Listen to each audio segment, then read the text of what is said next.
The impact that I wish to have people on my courses is the fact that they become the light that they are in the world. And then that gives the container and the opportunity for others to see that they can do it too. Because it can be infectious. That once you decide what it is that you want to do and what you want to be, and you go through the course and you actually run the system that I walk people through, and you start creating the things in your life, and your happiness quotient's going up, you're more joyful, more money is following, and you're aligning more with your passion and your purpose. You just being that actually gives permission to all the other people in your life to do the exact same thing.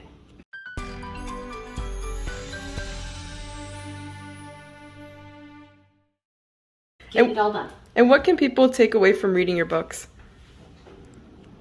You know, there's my 3 books. The first one is The Emotion Behind Money. That book is really based upon recognizing that, wow, I have the financial reality that I have because I have this emotion behind money, and I'm not really sure exactly how to put it all together and how to get out of the patterning, how to get out of those family structures and limiting belief patterns that have created your current financial reality the way that it is.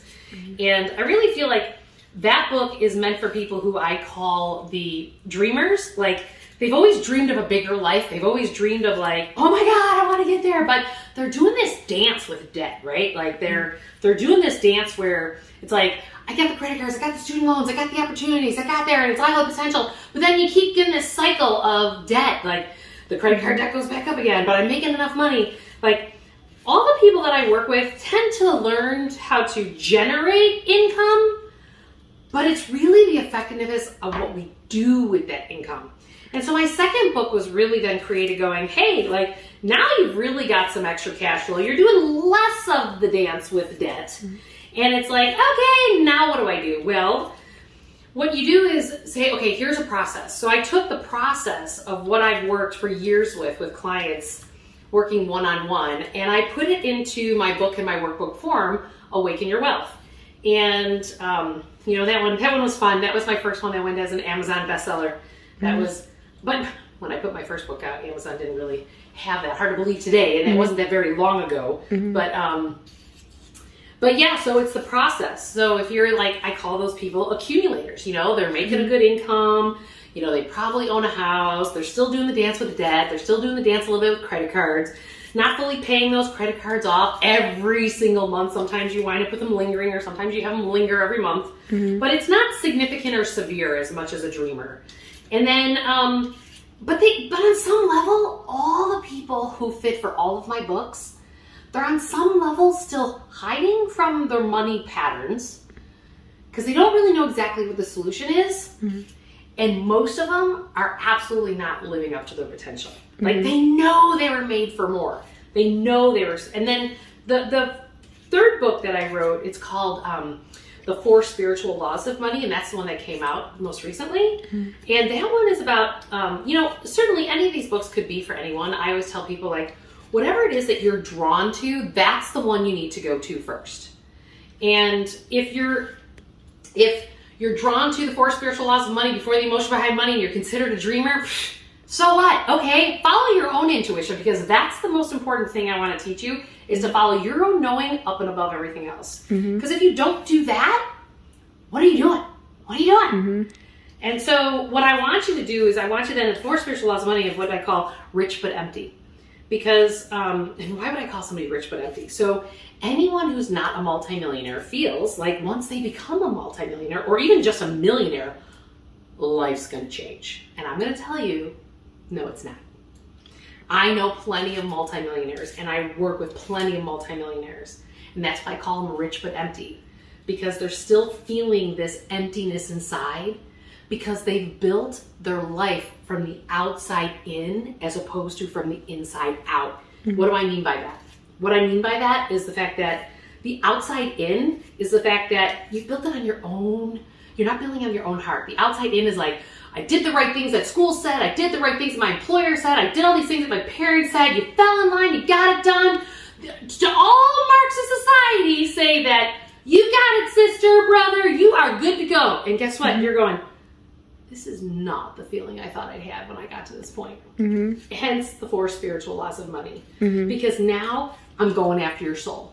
I'm going after, and I'm talking to your higher self, and I'm talking to that thing inside that's just like gnawing at you going, there's got to be more. And you thought that the money was going to create the more. Money's just the result of the more. Mm-hmm. So you're getting there, but you're still not following your exact calling.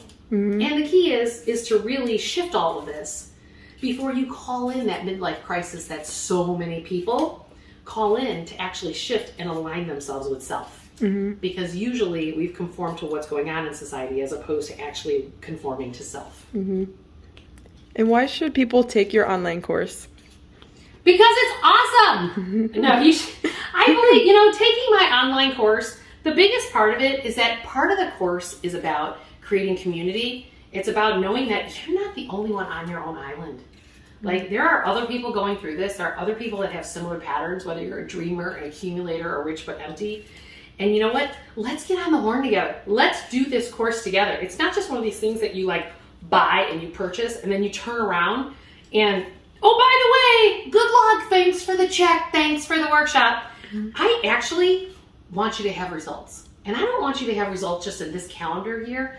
I want you to have sustainable results that create a whole new foundation in how you actually approach your money so that it's actually making change in your life because it gives you results. How many courses have you taken throughout the years that have not given you results to create the life that you want to have? Mm-hmm. I know I've paid thousands of dollars for those courses. And you know what? I'm getting you across that finish line. I am getting you to the place you want to be. Why? Because I have all this expertise of all the years that I've been a financial planner and a successful, one of the top ones in the industry. And now I'm sharing it in an online course to teach you everything that I know from all these years of experience to get you to exactly where it is that you want to be. So if you're up for that, come join me because it's a lot of fun. Mm-hmm. And what impact do you hope to have on people through your courses? The impact that I wish to have people on my courses is the fact that they become the light that they are in the world. Mm-hmm. And then that gives the container and the opportunity for others to see that they can do it too. Because it can be infectious. That once you decide what it is that you want to do and what you want to be, and you go through the course and you actually run the system that I walk people through, and you start creating the things in your life, and your happiness quotient's going up, you're more joyful, more money is following, and you're aligning more with your passion and your purpose. You just being that actually gives permission to all the other people in your life to do the exact same thing.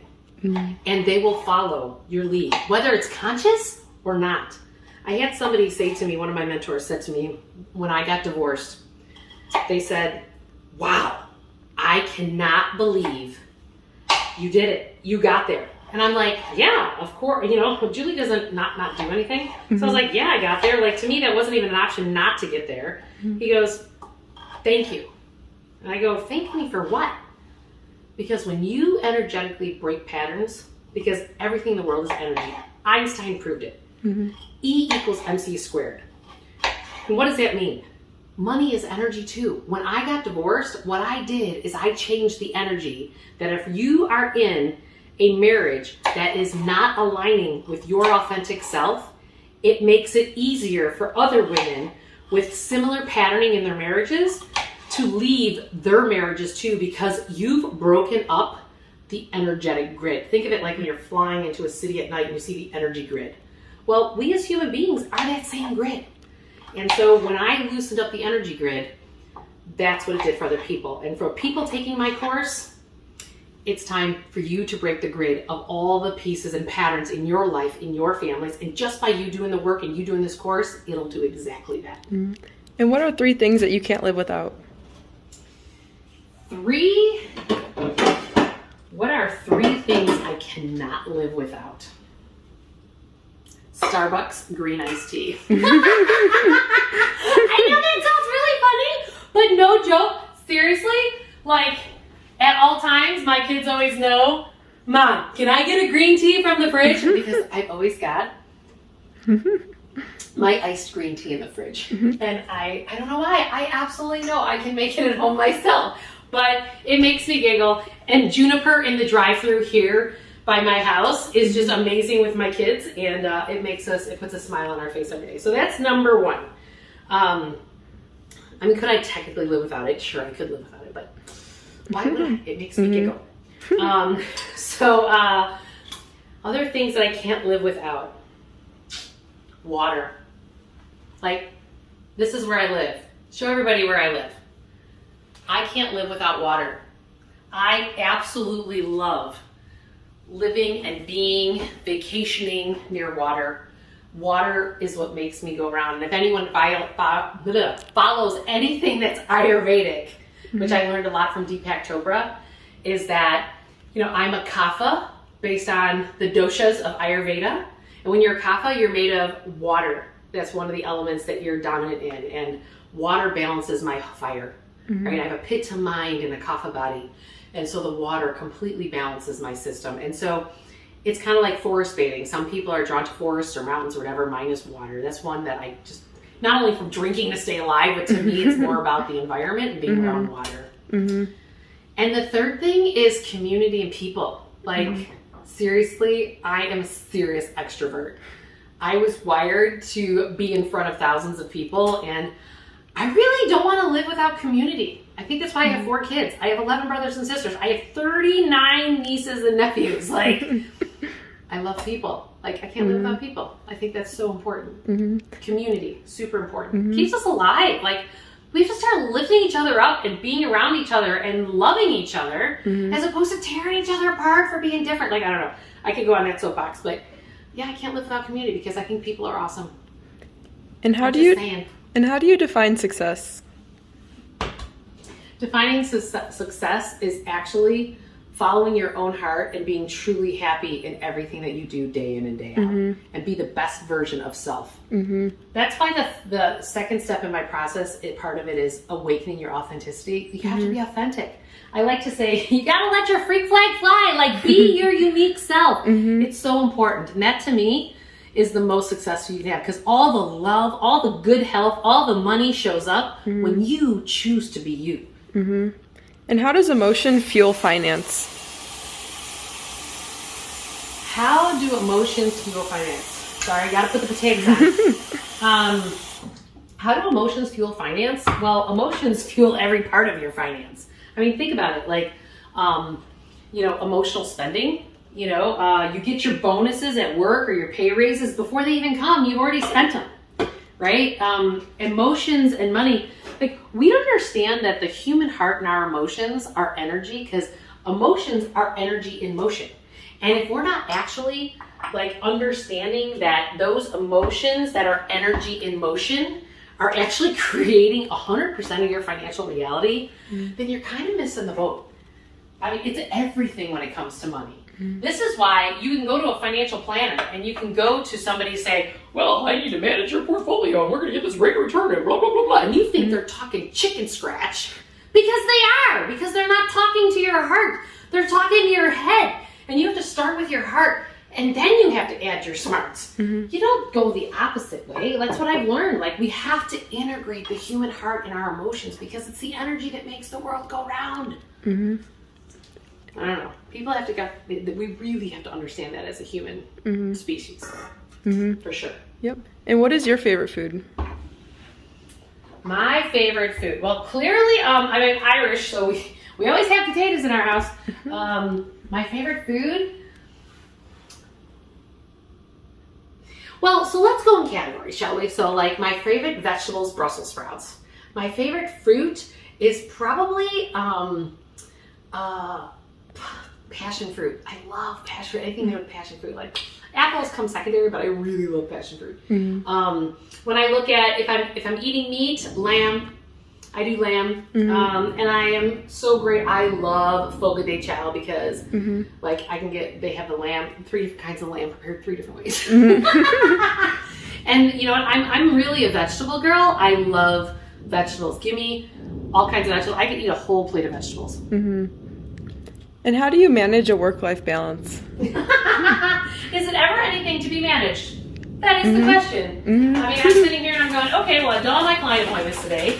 And now I'm sitting here and I'm about to do my stuff for my kids' dinner. And I'm sitting here going, well, like, I'm sitting here going to pull the meat out and I'm going, oh, my one daughter doesn't like red meat. She likes white meat, so I always have chicken on the side for Bridget. And then we have lamb. I have lamb because for better or for worse, I've hooked my kids on lamb too. Sorry, what did you ask me?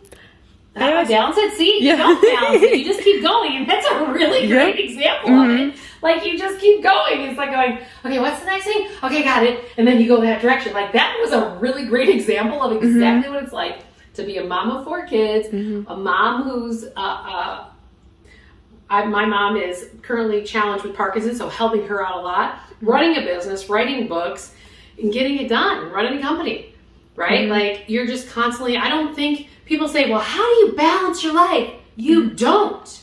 You work in harmony. It's like this amoeba that just kind of keeps going, and whatever needs your attention that day, you find the most expansive thing to do next. But you have to manage your energy around that too. I think that's the biggest piece. Like, there's all kinds of shit that I could focus on. Like, stuff that's not good. Like, I could focus on the pile of poop that's going on in whatever facet of my life that's going on. Or I could just focus on the fact that, you know what, today I'm going to make my daughter giggle because I know she's going to love having these lamb chops. Right? And so I just keep doing the thing that makes it easier. Like, I surrendered into, like, my oldest. I'm like, okay, hon, well, I kind of want to keep cooking the meals at home. Like, I can't keep driving you to a back and forth with high school stuff, and I know that that's like a role that parents play, but I'm like going, you're going to have to Uber because my heart desires to cook home-cooked meals for my kids. I'll let somebody else Uber my kid. I mean, I'm a divorced mom of 4. So you learn to surrender your ego and say, okay, well, what does my heart really want to do? And then build the supports in place for the other things so that I can keep doing what makes me happy. Because otherwise I can go down that struggle path, you know, and go back to a life of eating fried bologna like I used to when I was a kid. And I don't want to do that. So I just find the happiest thing to do. And then it's also the responsible. Remember I said I was responsible. That's one of my traits. You know, I'll do the responsible thing, but I can't do it at the cost of my happiness. And that sometimes comes with some flack because when you don't show up for other people the way they want you to show up, oh, you're a jerk. They got all kinds of names for you. They got all kinds of words for you. But if I'm true to myself and I'm doing it lovingly and compassionate, guess what? I'm now teaching them to sit with what's in unrest for them to make good choices that are in alignment with their heart. That's how you do it. You teach that by modeling that to your kids, to your friends, to your family. I don't know. I have Mom to thank for that one. Mom helped me on that one. Yeah. And do you have any last advice for the viewers? Well, I would love for you to come and join my community because like-minded people who really want to live up to their potential and be around people that will continue to help you find your giggle because they're finding their giggle, come join us, come be by us. And it's not necessarily about like purchasing anything. It's just about surround yourself with those, whether it's me or some other community where you grew up or online, that makes you feel good. That's the advice I want you to get because there's enough bad in the world right now, and I need you to go find everything that's good and be around it all the time. Perfect. Thank you so much. Yeah.